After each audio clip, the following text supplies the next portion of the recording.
ইরানের একটি বন্দরে ভয়াবহ বিস্ফোরণ ঘটেছে।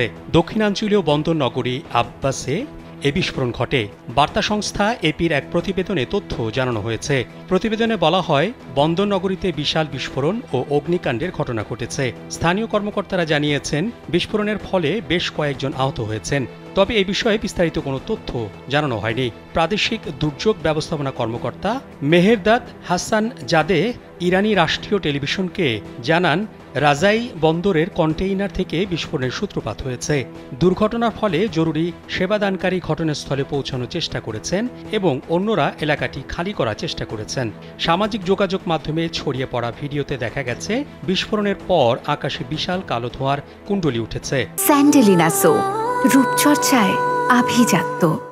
ইরানের রাজাই বন্দর মূলত কন্টেইনার পরিবহনের জন্য ব্যবহৃত হয়। তবে বন্দরটিতে তেল ট্যাঙ্ক ও অন্যান্য পেট্রোকেমিক্যাল স্থাপনাও রয়েছে, যা বিস্ফোরণ পরবর্তী পরিস্থিতিকে আরও জটিল করে তুলতে পারে।